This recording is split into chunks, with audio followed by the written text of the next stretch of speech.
Hi and welcome back to part 5 of the Style Creator for Beginner series. So far in the series I've covered the Basic tab, the Record Channel tab, the Assembly tab and the Channel Edit tab.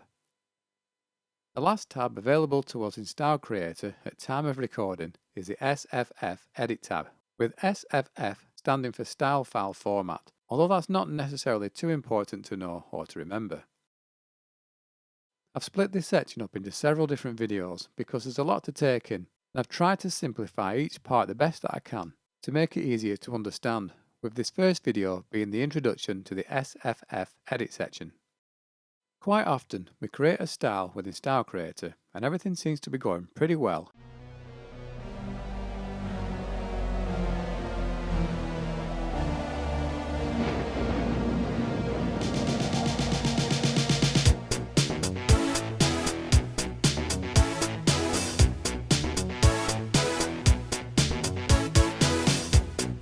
Until we switch to style control to try out the various chord changes, and things just suddenly don't sound right.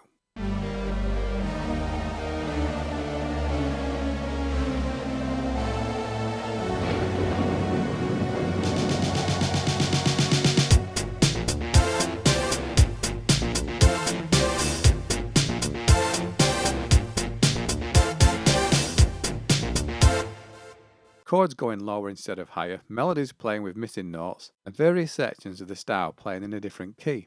This is where I've seen and heard the most frustration with people giving up Style Creator entirely, and the problem and solution usually lies somewhere within the SFF edit section, which happens to be the most complex section to suss out in my personal opinion, so I can fully understand why many people give up on Style Creator. When I use Style Creator, I have a lot of notes handy that I keep on my desk for reference, and most of the notes are in relation to the SFF edit section.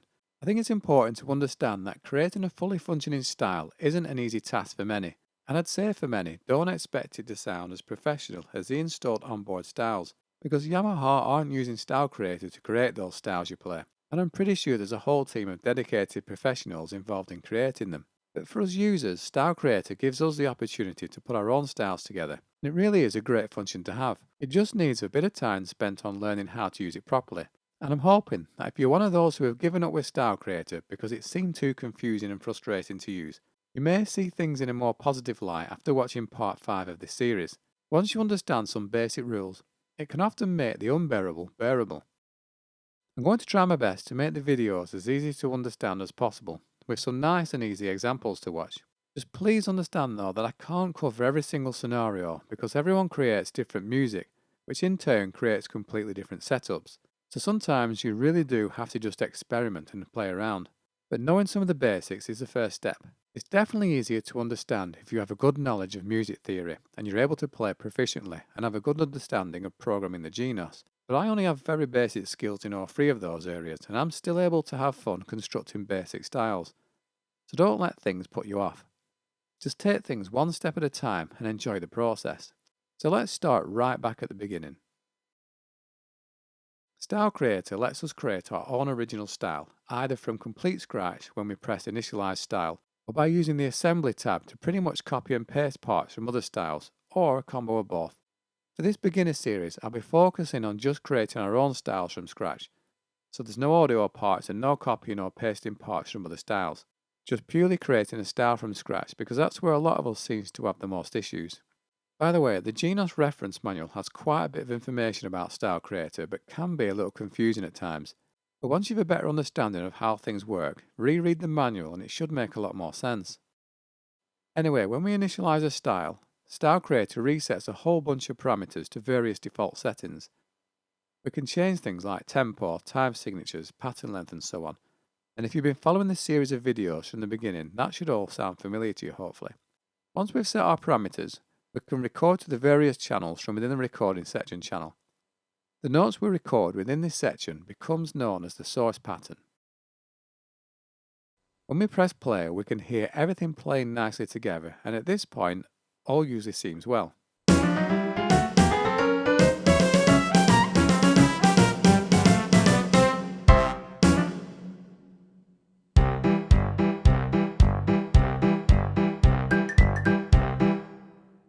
When we come out of Style Creator and play various chords from within the style control section of the keyboard, the Genos takes the original source pattern that we've recorded and converts all of the notes relative to the chords or the keys that you play, following parameters that are set within the SFF section.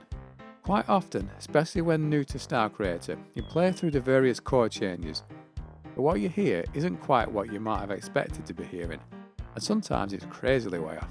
It's so easy to blame the machine, but the machine is only doing exactly what it's instructed to do, which means that for the machine to react how we would like it to, we need to be making changes to the parameters it follows. Most of this occurs from within the SFF edit section, but it's also important to understand that sometimes we also have to make sure that we record things in a certain way to allow the Genos to work within certain parameters, and I'll explain that in more detail later down the line.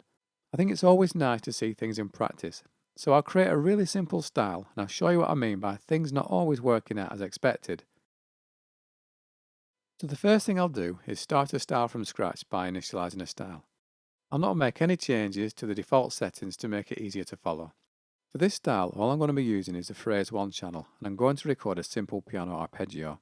I'd like the style to play an F major arpeggio, and then ascending in pitch, a G major, then finally an A minor, again ascending in pitch.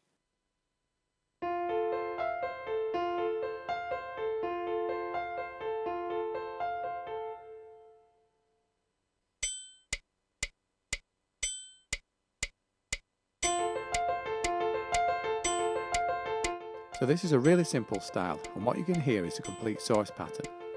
Remember, there's no rule on how few channels you can use to create a style. You don't have to use every single channel. So I'll exit Style Creator. No need to save just yet, as long as I don't change styles. So here's how I want it to sound.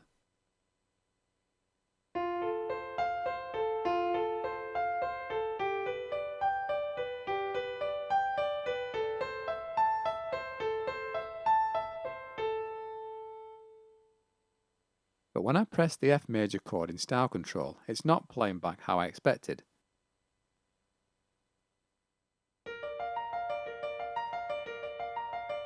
I try the G major, again it's not sounding as expected, but does go up in pitch.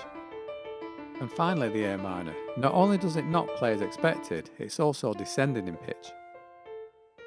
Now this is no fault of the machine, it's doing exactly what it's supposed to do following its parameters.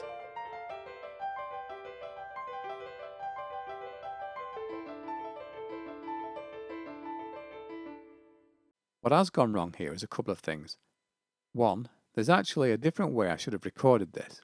And 2. I haven't altered the parameters to suit how I want the chord changes to be implemented. This is where SFF Edit comes into play, and in part 5a, I'll look at how I can start fixing my mistakes so that I can start getting my arpeggio style to play how I'd like it to play, starting with the source root and chord function.